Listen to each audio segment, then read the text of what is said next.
The Battle of Asculum would prove yet another of Pyrrhus's stunning victories, with his elephants and elite cavalry once again disintegrating the Romans into a state of chaos, and forcing their troops to withdraw across the river for fear of being encircled. The Pyrrhic losses numbered roughly 3,500, while the Romans lost 6,000. The battle would result in the first of Pyrrhus's Pyrrhic victories. He had won a stunning battle, but the cost was immense. Unlike the Roman troops, Pyrrhus's men were not easily replaceable, and as he had seen at the end of the First War, Rome would not surrender, no matter the gravity of their defeat. As the two Roman armies retreated back to Latium, Pyrrhus was left with a decision. He could either continue campaigning against an enemy that would not surrender, or he could pursue other options. He had received offers from both Sicily and Macedon to become their kings. Ptolemy Keranos had been killed in the Gallic invasion of Macedon, and his realm was now kingless, and had invited Pyrrhus. While Sicily was being invaded by the Carthaginians, who had several key strongholds to the west of the island, and were currently besieging Syracuse. Pyrrhus was left with little prospect of making further gains in Italy. He had received the surrender of some Apulian cities, but for the most part was unable to make further progress against Rome. For Pyrrhus, the idea of assisting Sicily was more promising.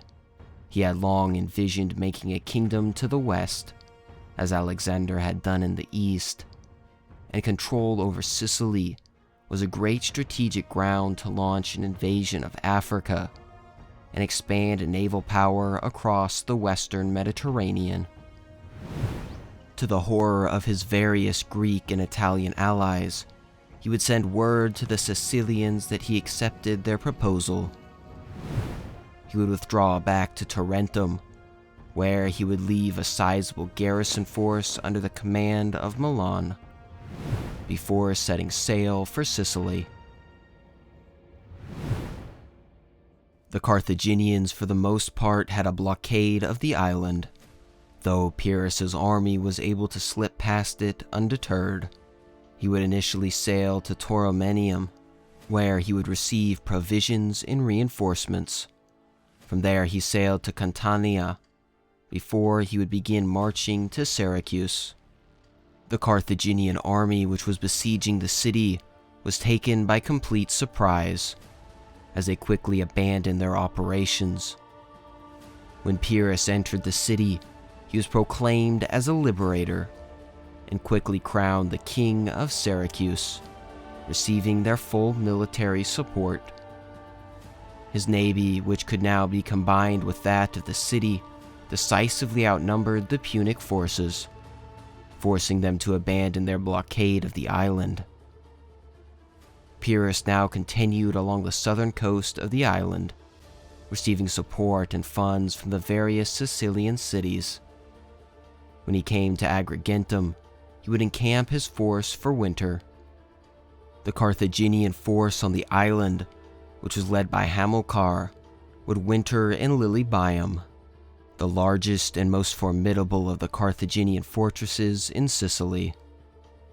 Pyrrhus knew this and aimed to capture the other Carthaginian cities first, hopefully isolating the city.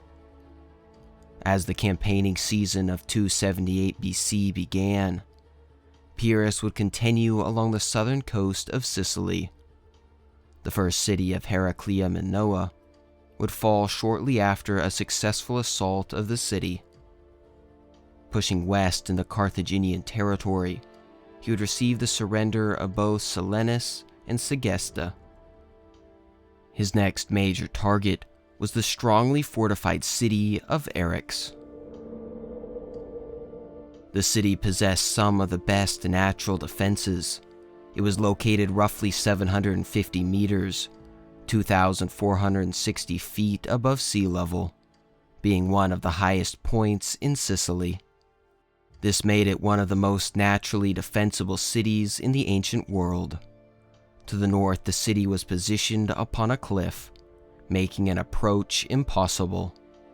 To the west and eastern side, the terrain was passable and had several narrow paths leading along them.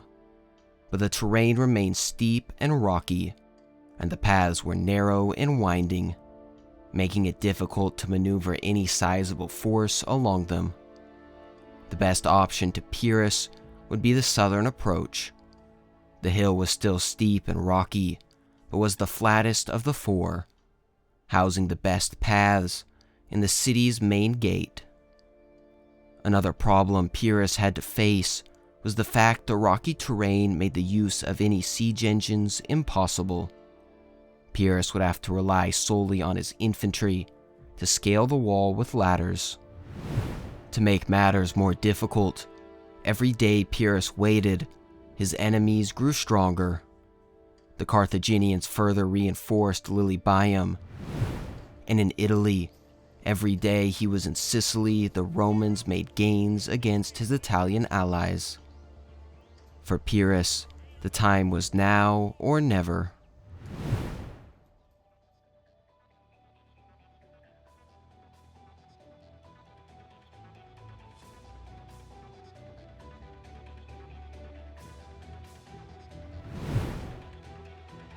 As the sun rose on a warm summer day in 278 BC, Pyrrhus's troops would be aligned for battle.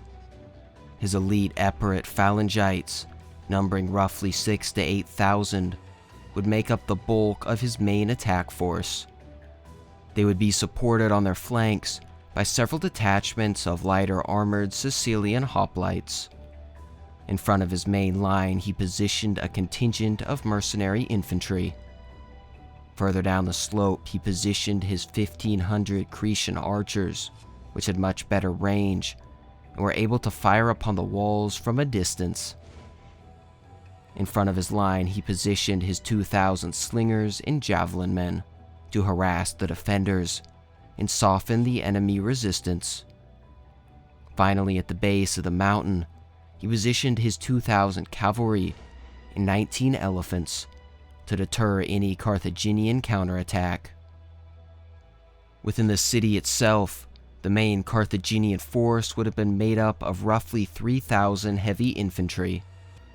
They served as a professional corps of the garrison, and were equipped similarly to the Greek hoplites, with spears and large round shields. There was also an equal number of Greek and Iberian mercenaries, positioned at key points along the walls and within the city itself. Intermixed along the walls was roughly 2,000 Numidian slingers, archers, and javelin men. They also positioned several thousand Libyan and Numidian light infantry outside of the walls to harass and disrupt the Epirots as they advanced up the hill.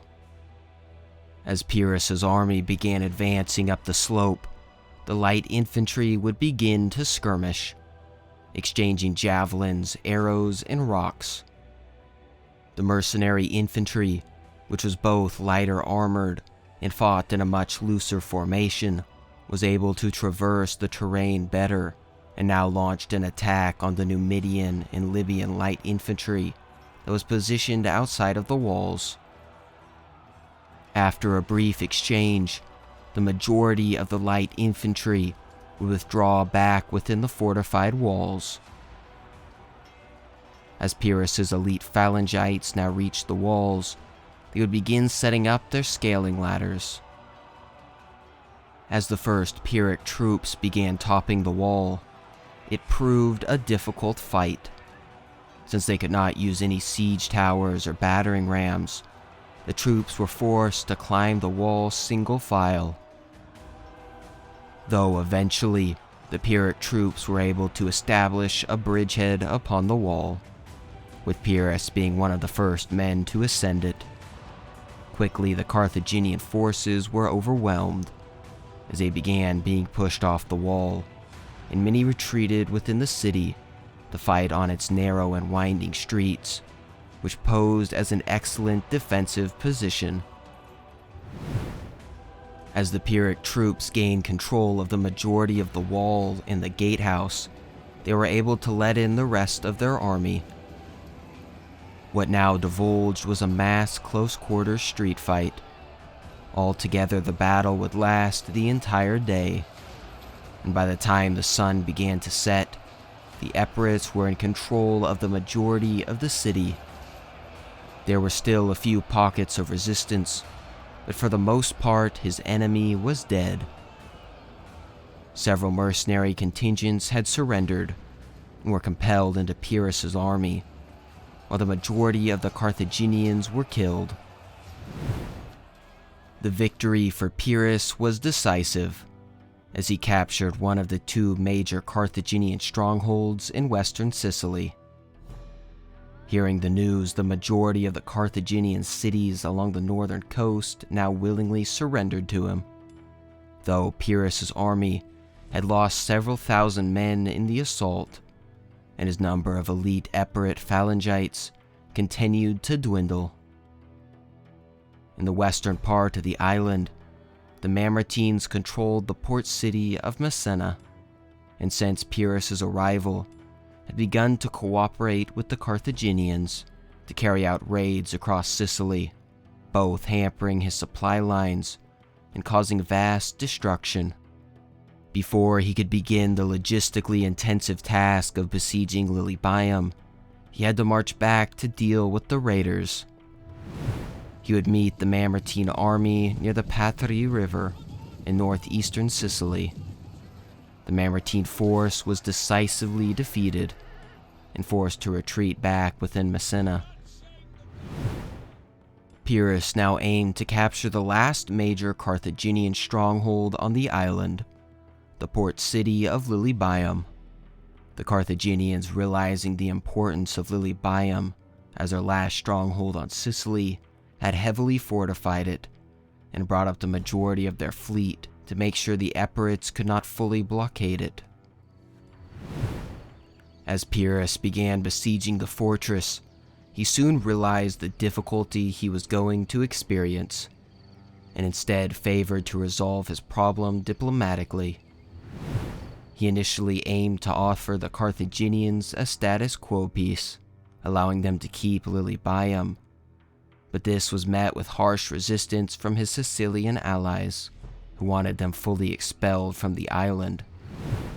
Listening to his allies, Pyrrhus instead offered Carthage peace only if they agreed to completely withdraw from Sicily and cede control of Lilybaeum to him.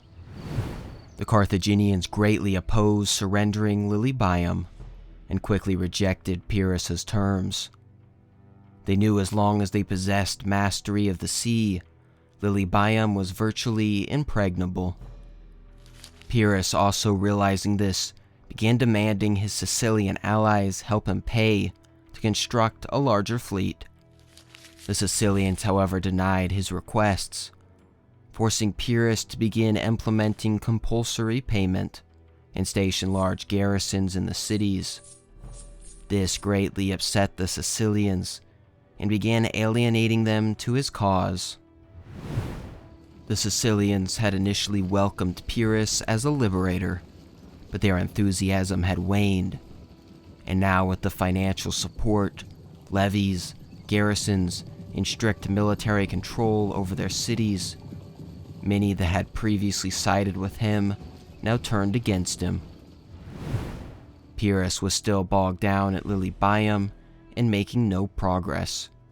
His financial situation was also a disaster, and with no support from the Sicilian cities, he could no longer pay his troops. With the situation quickly unraveling, Pyrrhus made the decision to abandon the island. He lifted his siege of Lilybaeum and gathered his forces at Catania, before setting sail back to Italy in 276 BC